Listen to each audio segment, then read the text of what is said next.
Todo texto se construye como un mosaico de citas. Todo texto es absorción y transformación de otro texto. Julia Kristeva. Hola, ¿qué tal? Buen día. Nosotros somos alumnos de la Escuela Normal Superior de Querétaro, cursando el primer semestre de la licenciatura en Enseñanza y Aprendizaje del Español en Educación Secundaria. El tema del cual vamos a hablar es Aprender como aprendo, la enseñanza de estrategias metacognitivas. El primer subtema que veremos es el texto y sus características. Cada vez que nos comunicamos mediante palabras, estamos creando textos. Un texto es la unidad máxima de comunicación, con la que expresamos un pensamiento completo. Este se forma según tres principios conocidos como las tres propiedades del texto, que son adecuación, coherencia y cohesión. Los textos son acontecimientos comunicativos que se relacionan con un contexto y están organizados. Pueden ser verbales o no verbales, como lo son videos, gráficos, poemas, cuentos, obras de teatro, entre muchos otros. Algunas características que los textos presentan son perseguir una intención, poseer estructura, estar cohesionado, desarrollar un tema, adaptarse a la situación, tener una correcta presentación, respetar las normas gramaticales y ortográficas. Existen normas que los textos deben cumplir. Uno de los principales es que el texto tenga cohesión interna, es decir, que las oraciones se relacionen entre sí. Cuando los textos son cortos, se puede marchar la relación entre oraciones, señalando género, personas, etc. Si el texto es largo, se pueden establecer relación entre párrafos, haciendo uso de la sinonimia, paráfrasis, repetición, elipsis, formas pronominales y la conexión. Ahora vamos con el segundo subtema, que es la importancia de que un buen receptor conozca los diferentes textos generados por el emisor. La importancia que tiene el reconocer el tipo de texto que estamos leyendo es porque nos da como receptores el contexto que encierra a la información o el contenido que tiene, así como nos ayuda a darle el significado correcto al vocabulario que el emisor está utilizando.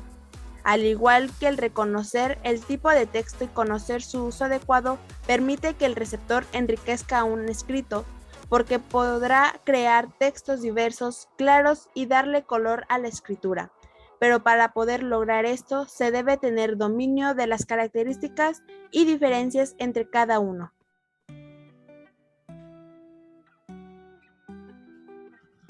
Bien, ahora vamos a explicar acerca de las características de un receptor competente. Para adentrarnos a este subtema, hablemos. ¿Qué es un receptor?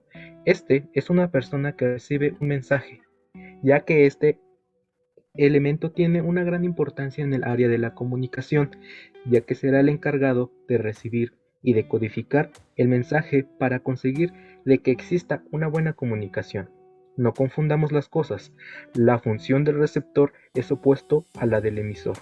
Este último es quien emite el mensaje y el receptor tiene como misión principal descifrarlo. Ahora sí, las características del receptor competente son los siguientes. Son quienes descodifican el mensaje que recibe del emisor.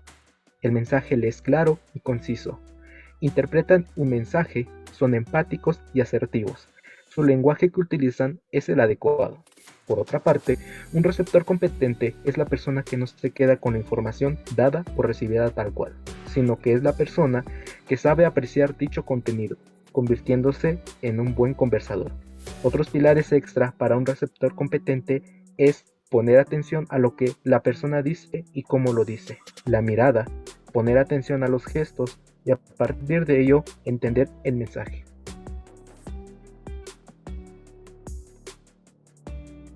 El siguiente subtema es la relevancia del uso de estrategias para la realización de una lectura crítica mediante la información literal, la construcción de evidencia y el análisis crítico.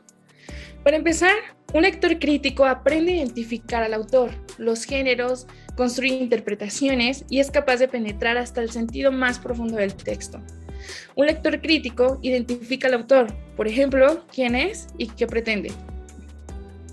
Un lector crítico ha afinado algunos procesos de pensamiento, por ejemplo, la inducción, la deducción y la inferencia.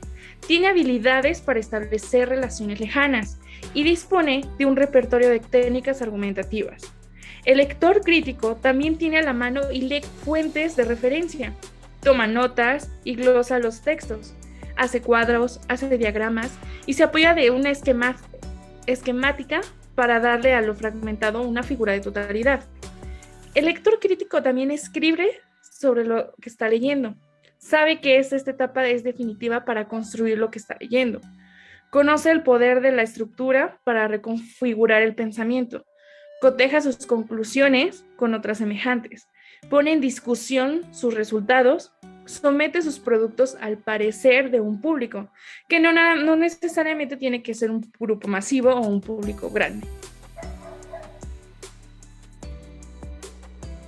Aquí en este cuadro tenemos algunos puntos importantes, son 5 de algunas estrategias para poder tener una lectura crítica. Por ejemplo, tenemos la primera, que es abstraer, que esta consiste en aislar conceptualmente una propiedad o función concreta de un objeto. Y sus estrategias son señalar causas y consecuencias de una situación, extraer las características de un objeto, situación o algún contexto, extraer la tesis de un texto argumental. En el punto número 2 está analizar, que este nos permite separar todo de las partes que lo componen. Y algunas de sus estrategias son, por ejemplo, en un texto, leer, señalar títulos, voces, personas, intenciones y establecer relaciones. En el punto 3 está sintetizar, que esta es la unión de varios componentes mediante los cuales se consigue un todo. Por ejemplo, sus estrategias son resumir y elaborar. En el punto número 4 está inferir, que es deducir información a partir de otra, que en este se leen gráficas, estadísticas, tablas de información, caricaturas, imágenes, etc.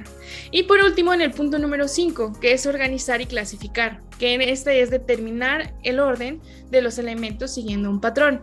Y sus estrategias son elaborar mapas conceptuales, mentefactos o esquemas, categorizar y priorizar información.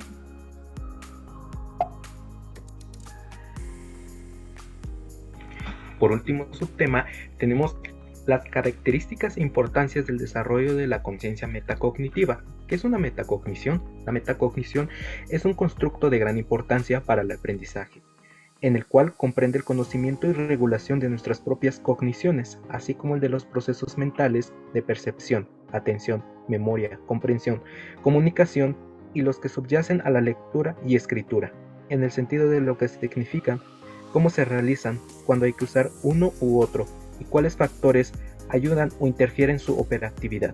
Ahora bien, hablemos de las características y la importancia de la conciencia metacognitiva, y las características son las siguientes: conocer los objetivos que se requieren alcanzar con el esfuerzo mental, la posibilidad de la elección de las estrategias para conseguir los objetivos planteados, la autoobservación del propio proceso de elaboración de conocimientos para comprobar si las estrategias elegidas son las adecuadas, evaluación de los resultados para saber hasta qué punto se lograron los objetivos. Concluyendo con este subtema, la gran importancia que tiene la metacognición es que el estudiante pueda comprender y autorregular el aprendizaje, planificando la forma en la que aprende y evaluando sus acciones en dicha situación de aprendizaje. La metacognición está estrechamente vinculada a 3 conceptos relacionados con el conocimiento, que son la concientización, control y naturaleza. Se trata de la manera de aprender a razonar sobre el propio razonamiento. Aprender a aprender es mejorar las actividades y las actividades intelectuales que uno lleva a cabo usando la reflexión para orientarlas y asegurarse de una buena ejecución. Como conclusión, nosotros percatamos que los diferentes factores que hacen que los pensamientos como actitudes en lo educativo sea de gran importancia, ya que son el parteaguas para un buen uso de estrategias en el saber y redactar mecanismos de información.